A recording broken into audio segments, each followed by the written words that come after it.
महाकाल शिव की महिमा अपरंपार है। उनको पाने के लिए किसी खास पूजा पाठ की जरूरत नहीं पड़ती है, बल्कि उनको पाने के लिए सच्ची श्रद्धा और मन से किए गए कार्य आपको शिव भगवान की कृपा का पात्र बना सकते हैं। शायद यही वजह है कि शिव भगवान ने भक्तों की रक्षा के लिए काल को भी भस्म कर दिया था।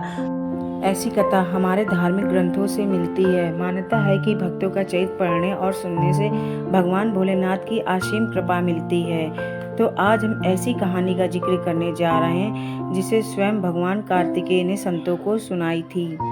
श्वेतकेतु नाम का एक राजा था जो भगवान भोलेनाथ का परम भक्त था। वह आदर्शवादी, सत्यवादी और सत्य की राह पर चलने वाला एक निष्ठावान व्यक्ति था।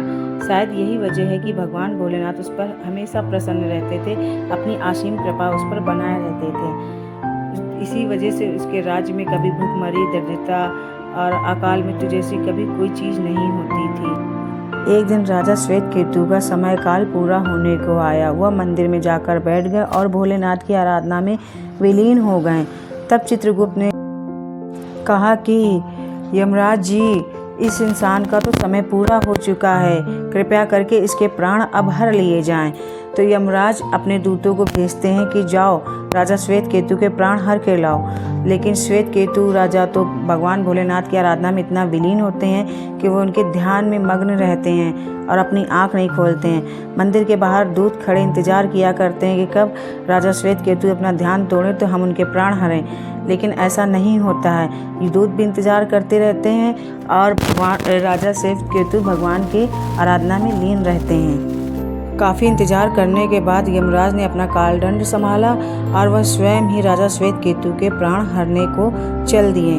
लेकिन वहां जाते ही उन्होंने देखा कि राजा श्वेतकेतु तो भगवान शिव की आराधना में बहुत ज़्यादा विलीन, ध्यान मग्न हैं। ऐसी स्थिति में अगर वह कुछ करते हैं तो शिव पूजा का उल्लंघन होगा।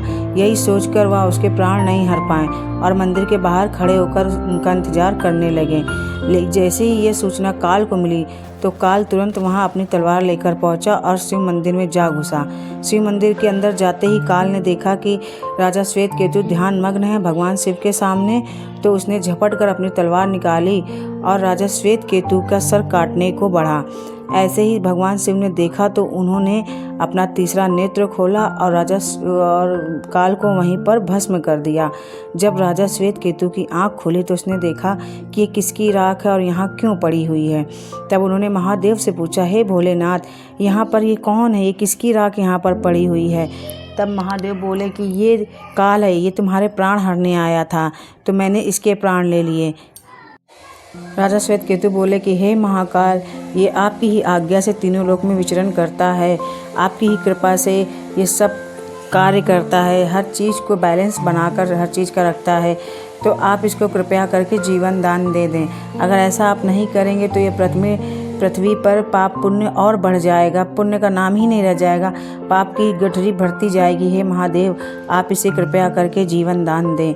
तो महादेव उसकी राजा श्वेतकेतु की बातें सुनकर खुश हो जाते हैं और काल को पुनः जीवित कर देते हैं। जीवित होते ही काल ने राजा श्वेतकेतु को गले से लगा लिया और बोला, हे राजन, तुम जैसा तो तीनों लोकों में कोई इंसान नहीं होगा।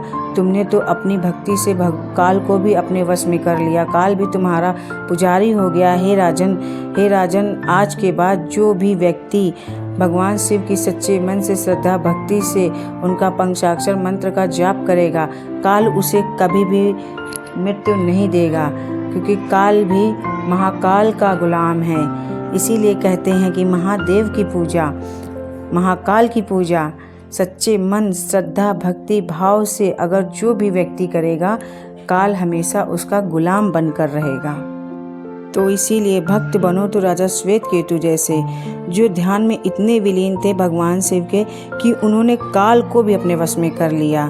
तो बोलो ओम नमः शिवाय। धन्यवाद।